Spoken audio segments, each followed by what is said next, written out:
Hey man, what's going on, y'all, man? This your boy Q, man. And I decided to make this video, man, to give you guys a little introduction of, myself, what I do, as far as the trucking industry goes, how long I've been in the game, what I enjoy about it, and why I decided to get up into it. Hope this audio is pretty good, man. Just around all these trucks, man, it's kind of hard to get like a clear, quality sounding audio without, background noise. Anyways, man, let me get to it, man. Alright, my name, is Quinshawn, man. People call me Q, some people call me Sean. 25 years old. I jumped in this trucking game when I was 21, man. I went to a local school over there, well, not local because I don't live there, but a school that's not too far from where I live. It's called Roadmaster of Dunn, North Carolina. It's a pretty decent school, man. I went there. Only took me like I want to say like 6 weeks to complete the course. I got all that stuff, taken care of down pat. Got my CDLs. The reason I decided to get into trucking was because growing up, my dad, he did it. And, I used to love hitting the roads with him, man, just getting out there. And, getting on those roads, man, I was like, 8 years old, 7, 8 years old, getting on those roads, waking up in a new city every night, man, sleeping in the truck, man. I just loved it, man. It was fun, of course, it had its times where it was boring, you just sit and you look out the window for the most part. But, my dad, he made it fun, just, having a great dad like that. I mean, we had conversations, we talked.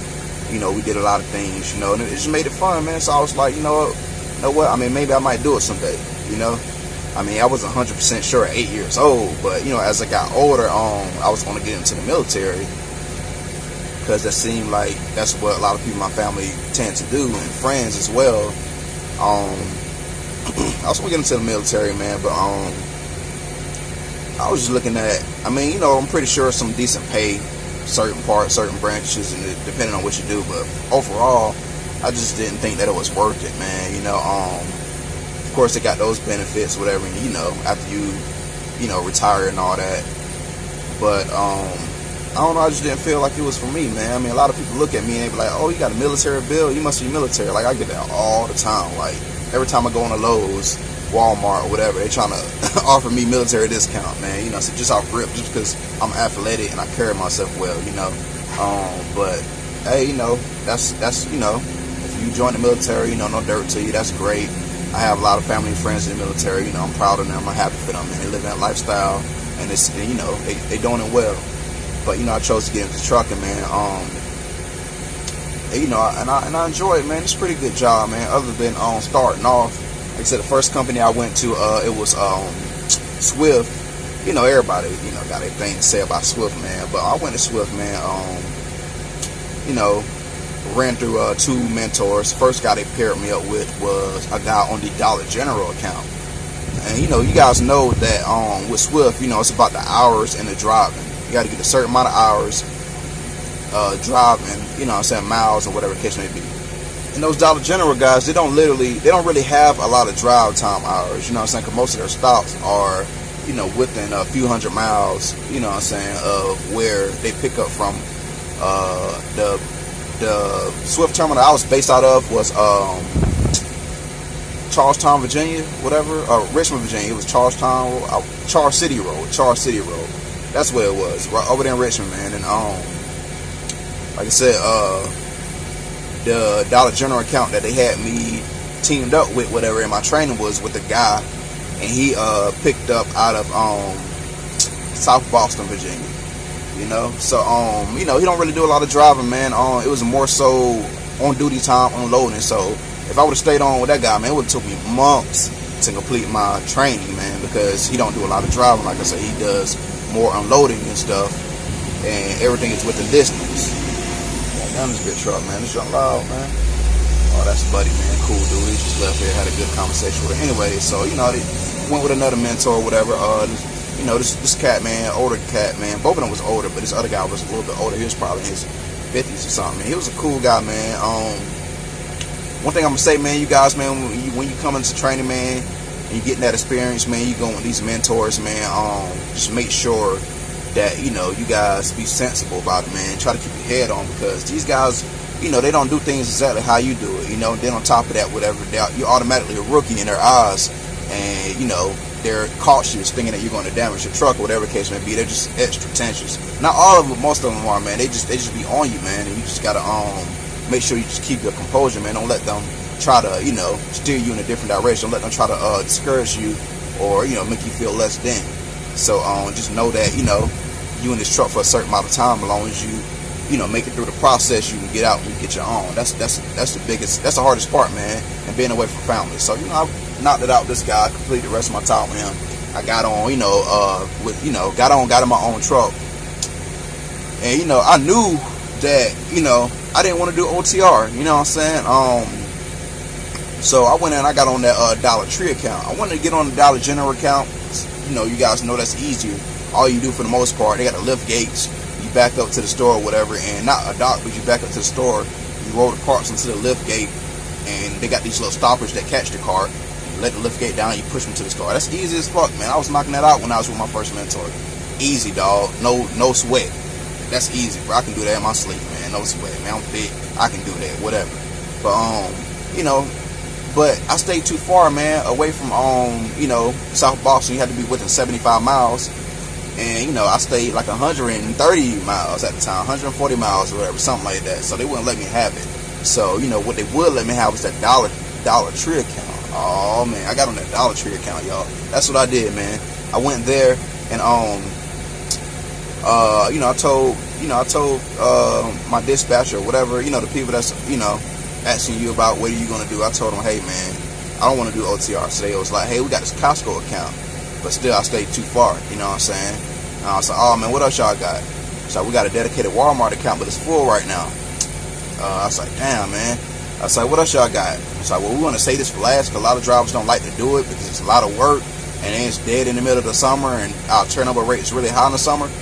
So I was like, okay, cool. So we got this Dollar Tree account. I was like, damn, okay, cool. All right, let me jump on that, man. So, you know, drove up to Chesapeake, Virginia, you know what I'm saying? Went up there, got with golly, man. It was a lady and two guys, man. God, I don't want to say the guy's name was Tim or Tommy, and I forgot the lady name. It was golly, I forgot the lady name, man. Cool older lady, older white lady, cool as hell, man. She got me right. Anyways, went up there, got with them, man. And when I when I was driving up there, I had this little beat up Cascadian, man. Fairings all torn up from the previous rookie driver, and, you know, shit hanging all over the place, man, rattling, whatever. Like, motherfucker done took that shit through a jungle and just motherfucker ran over every damn stomping tree he could, man. It was messed up, man. And then I had people looking at me when I pulled up through the terminals all funny, because they didn't know I was a new driver. They're looking at me all funny like I done did the shit to the truck. Like, oh, stay away from that motherfucker. He bumper hanging and shit. Nigga, fairings fucked up. This nigga can't drive. No, I mean, excuse my French, everybody. Sorry about that, man. That's just how I talk. I'm gonna try my best to keep that to a minimum.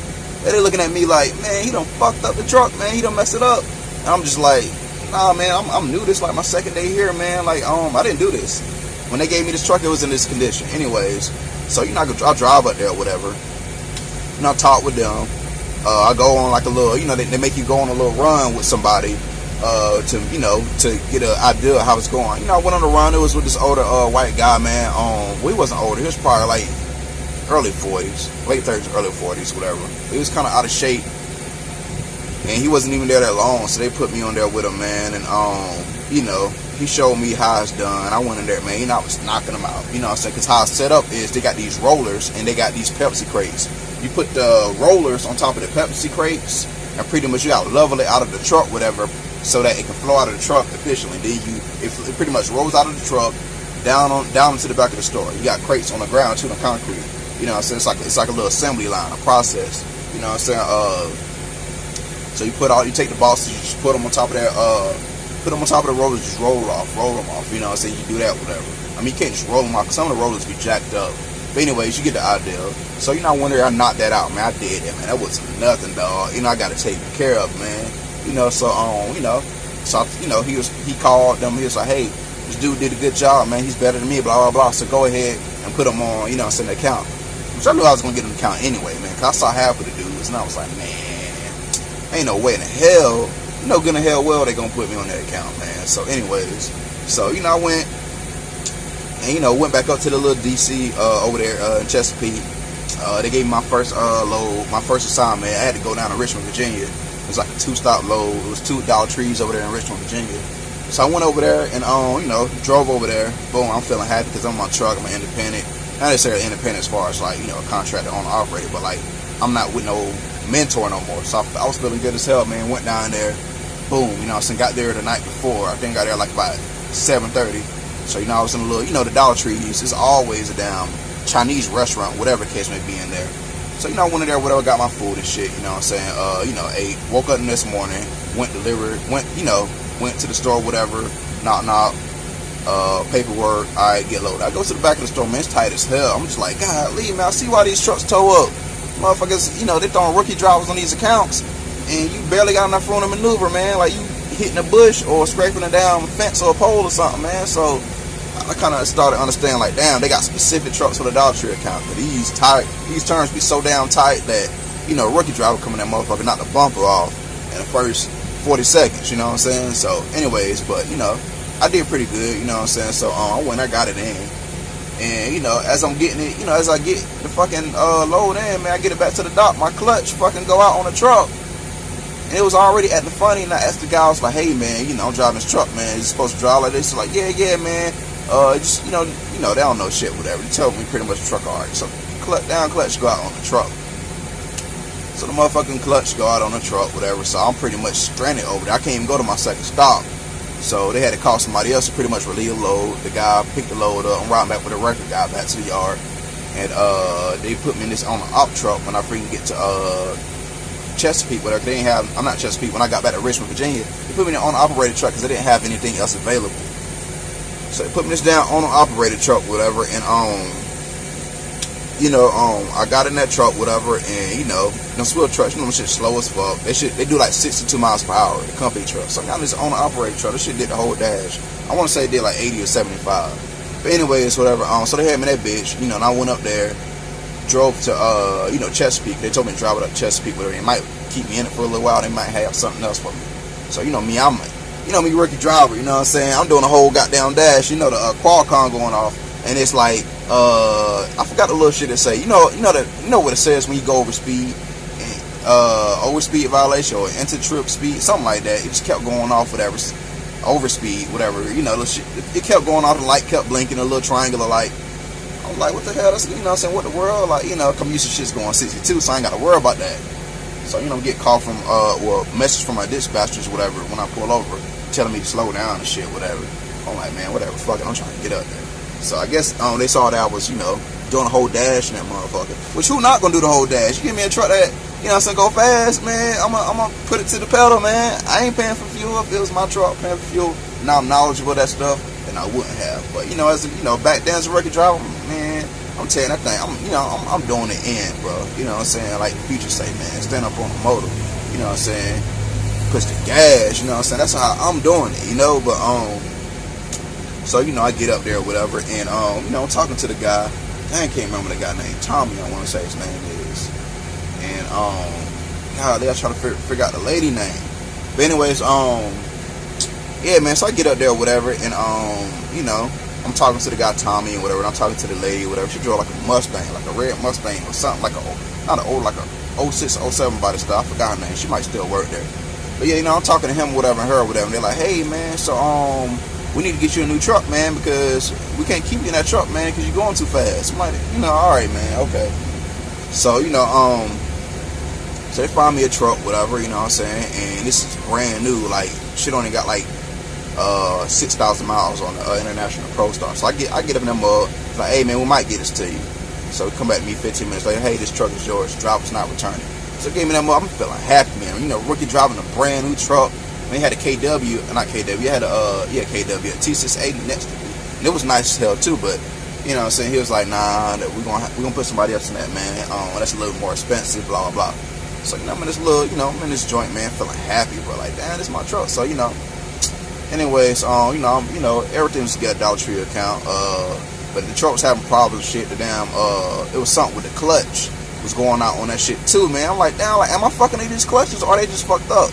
But anyways, it's a recall, some kind of air bleeder line or something that goes to the clutch. So pretty much what was happening is while I got my foot down on the fucking clutch, you know what I'm saying, that shit in gear, and I got my foot on the brake, if I got it down until long, shit just start taking off, like it start, you know what I'm saying? So that shit was a problem, man, because I'll be backing up in these tight ass spaces, and the truck just keep going backwards. And I'm like, hold on, so I had to fucking pull the e-brake out and pull it out of gear, because it wouldn't even come out of gear too. It's like the clutch was non-responsive, man.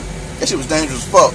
The first time it happened, I was in traffic, man. Like, you know, I was like about a couple of feet behind this car, and that shit just started taking. I'm like, what the fuck? I was panicking, bro.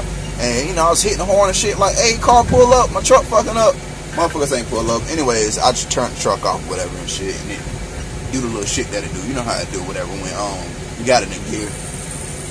Anyways, man, Dollar Tree account was alright, man. I just got tired of working there, man, because they started fucking up. They started doing some shit with the pay, man. They changed the pay scale when I was on it. And, you know, when I had first started off, I was getting this bonus and shit. And then, you know, when you're in there, they want to take the bonus away. Like, all right, we got your ass. So, you know, you're getting regular people pay now. So then I left there, whatever, and I got on with Budweiser, R.A. Jeffries, local, over there in North Carolina, man. It was a pretty good gig, man. They had a guy, basically, I came in at a perfect time, the guy retired. Motherfucker retired and shit. So I got that position. I stayed there for like 2.5 years, man. It was a local job, no touch freight, salary, starting off at $45,000 a year. Then I got my way up to like 50, whatever, 55,000, whatever. It was salary. I got the same check every week, $1,000, you know, pretty much $1,000 a week, or anywhere from 14 to 19, 1,800 every 2 weeks. It was bi-weekly, so I can make, you know, highest check I ever got there was like 19 some change. You know, so that was pretty steady. There, you know, I got like a little extra shit if I worked on the weekends, if they had it for me. But yeah, man, it's a pretty decent job, man. Healthcare benefits. You know, I love that job, whatever. They started to make a lot of changes there, man. A lot of changes, man. The hour, like the whole salary shit, whatever. I mean, it's cool when you're working only a certain amount of hours, but when you're working down 14 hours a day, man, you know what I'm saying, you getting paid the same shit. It's like, nah, man, it ain't worth it. Left there and I got on with this company I'm with now, man. It's a small company called Eugene's Trucking. It's a pretty good company, man. I like it, man. I've been here for like about 3.5 months now. The guy's pretty straightforward, you know what I'm saying? You know, cool dude, black man. You know, it's my first time working for actually black-owned business, you know what I'm saying? And I must say that it's been pretty good, you know what I'm saying? Most people had this little, you know, I guess this ideal set up in their head that working for black people. You know, it's not best because they don't necessarily have their shit together. But that's from what I heard. People I ain't working for no black man. You know, so I think for most black people, it's like a pride and ego type thing too, man. They're not used to seeing somebody, you know, successful that's, you know, the same color as them that they can identify with. So, you know, you know, we gotta break the cycle, man. But that's a whole nother video. I'll let you guys know about how we need to break the cycle and we need to stop putting each other's down and just you know, grow together, man. Because it's not about being the biggest and the best and outshining. You know what I'm saying? But anyways, that's a whole nother video. But yeah, man. So I'm with him, man. We do reefer units, man. Haul mainly chicken, man. The chicken pick up, you know, from a few different places around North Carolina. Well, not a few different places, probably like just 2 particular spots. And the load I'm doing right now, I'm out in Hendersonville, North Carolina, man. Load of freaking peppers, shit stank as fuck. But you know, I'm out here, whatever. Been here since 2 a.m. Motherfucking slow as hell. I had to go in there and wake up one of the truck drivers to move. I mean, I was asleep too, but I was thinking that it was gonna be like the other place where they knock on your door, but they did. They ain't knocking shit. Left my ass out there, so you know, I'm like knocking, boom, hey man, wake up, you know, go in there and try to get stuff situated because you know it's a lot of Hispanic people work here, and you know it's a few that speak English, but they in there pretty much, you know, working at their own pace. They not trying to get nobody out here like that. Like I've been sitting here, he said 1 o'clock is when I'll be done. It's 11:40 right now, so this bullshit. I got a whole load of peppers. I need to be out this joint, man. 'Cause I'm trying to get home and enjoy my Saturday. You know what I'm saying, with my girlfriend, man. But yeah, man, like I said, I'm 25, man. I've been in this trucking game for like 4 years now, man. I enjoy doing it. Some good money in it, man. I ain't gonna keep y'all too much longer. Just want to give y'all an introduction to me on what I do and you know, why I do it. You know, of course, you know the hardest part is being away from the family because good thing about my position is that I'm home, every other night for the most part, home on the weekends, because my other job was local, and now I'm considered OTR. I run Northeast, I run New York, and all that bullshit. You know how it is up there. Boston, Maine, Connecticut, whatever, Delaware, Maryland, Philadelphia, Pennsylvania, Syracuse, New York, blah, blah, blah. The whole Northeast for the most part. So, the pay is good. Eugene is a good guy, man. He treats his job is pretty good. If you want that work, man, the work is always there, man. It's not like you got a dispatcher over you, hey, telling you be here, be there. He'll call you, and he'll say, hey, man, I got this load, man, blah, blah, blah. All right, cool, let me get it. You get it, you do it, you come back, he might have something else for you. I mean, it's a summer, so he's going to have something else for you. So you do it, and you get back, man. He pays you straight up every time you get there, man. He treats you like an owner-operator here, man. You driving his trucks, but it's like an owner-operator company, man. $10.99, man. Cut you that check, boom. It's yours, man. You go do what you want with it, man. Of course, y'all motherfuckers need to take the taxes out of them checks. I mean, I know some owner-operators, how they do it, man. I mean, be fucking up with them taxes. Like, not fucking up, but they got it to where, they ain't really taking out enough taxes. But, it's up to you, man. So I like this company, man, because it kind of gives me an idea of how to run like an auto operator. And, when I go to these places, I build relationships with these people. I talk to them. They know who I am, so I ask questions so that when it's time for me to get into my own equipment and my own truck, I'll make it happen, man. But anyways, man, y'all, thank y'all for watching this video. The video long as fuck. I know it's long, man. It's real long, man. Shout out to the guy, Tim the trucker. Yeah, man, bro, you inspired me to get on here and do this. Oh yeah, Golden Child too, man. You know what I'm saying? I watch his videos, man. Been rocking with him for a little minute. Watch his videos. Both of y'all really inspired me. I was like, man, look at this country motherfucker named Tim. Motherfucking country is big. I'm just fucking with you, dog. But hey, man, I saw him doing it. And I was like, man, let me go ahead and get up here and do this shit, man. Let y'all know a little something like me. A little something about me. I ain't got no own truck. I'm not an owner operator like y'all. I ain't balling like y'all. Nigga ain't got them checks like y'all yet. But hey, man, I'm gonna get there. Just remember, I'm gonna get there, man. Hey, anyways, man, this your boy Q, man. Thank y'all for watching, man. Subscribe to the channel, hit the like button, whatever y'all decide to do, because I got more content coming for y'all. I got more videos for y'all coming, man. So hey, fuck with me, man. Yeah.